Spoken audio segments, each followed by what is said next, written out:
मेरे ख्याल से बहुत दुखी हैं। जिस प्रकार से बीजेपी के त्रिपुरा के सीएम बिप्लब देब ने जिन शब्दों का प्रयोग किया पूरे जाट समुदाय के लिए, पूरे सिख समुदाय के लिए, जो अपमान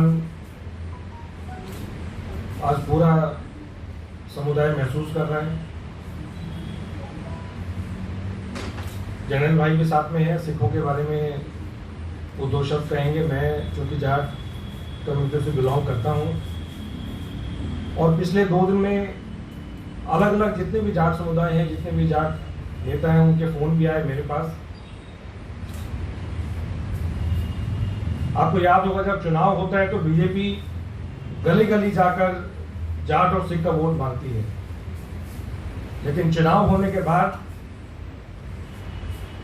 जाटों को कहा जाता है कि बुद्धि कम है, मंद बुद्धि के हैं, जाट पागल हैं।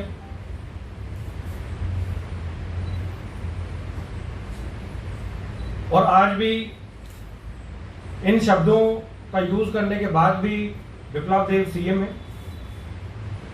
एक मुख्यमंत्री जीतने के बाद वो पूरे राज्य का, सभी समुदाय का, जितने भी हम जो कहते हैं 36 बिरादरी का सीएम होता है। और एक अगर किसी पार्टी की सोच इस प्रकार की है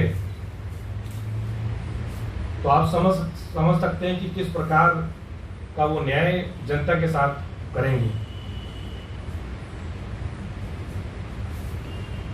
जाटों के इतिहास के बारे में अगर मैं 2 शब्द कहूं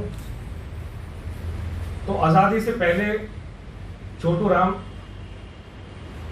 जिनको सर की का टाइटल दिया गया था, क्या वो भी मंद बुद्धि के थे?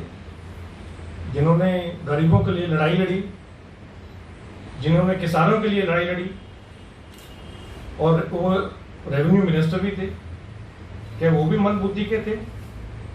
मैं बीजेपी से पूछ रहा हूं आज, और बीजेपी के हर एक नेता से और जितने भी सीनियर नेता हैं उनसे ये पूछना चाहता हूं, क्या सर छोटू राम मंद बुद्धि के थे? वो भी जाट थे।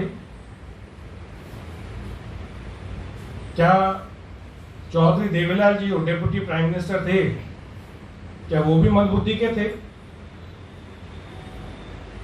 क्या चौधरी चरण सिंह जी जो जाट थे, जो कि प्राइम मिनिस्टर थे, क्या वो भी मंद बुद्धि के थे और वो भी पागल थे? तो मैं ये बीजेपी से पूछना चाहता हूं कि बीजेपी की सोच क्या है, किस प्रकार की सोच बीजेपी रखती है।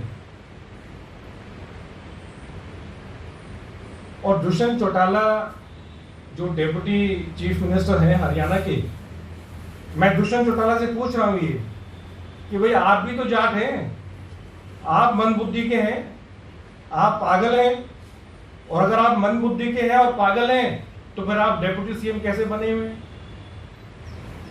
और दुष्यंत चौटाला जी को मैं ये कहना चाहता हूं कि अगर आप मंद बुद्धि के नहीं हैं और अगर आप पागल नहीं हैं तो फिर बिप्लब देब का इस्तीफा मांगे। और पूरी आम आदमी पार्टी बिप्लब देब का इस्तीफा मांग रही है कि अगर किसी पार्टी की, अगर किसी सीएम की अगर ये सोच है तो फिर उनको सीएम रहने का अधिकार नहीं है। तो हम ये बिप्लब देब का, त्रिपुरा के जो सीएम है, उनका इस्तीफा मांग रहे हैं, क्योंकि मैं समझता हूं अगर किसी सीएम की अगर ऐसी सोच है तो उनको सीएम होने का कोई अधिकार नहीं है।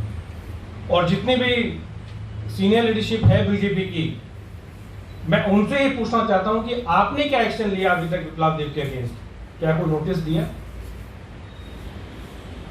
क्या उनसे कोई जवाब मांगा?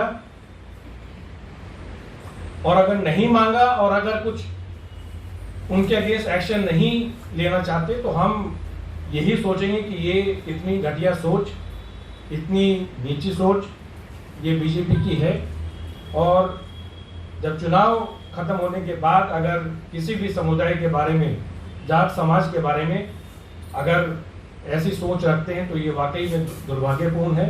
लेकिन मैं एक चीज बड़ा क्लियर कर देना चाहता हूं कि अगर जाटों का इस प्रकार अपमान होगा तो जाट चुप नहीं बैठेंगे और ये अपमान नहीं सहेंगे।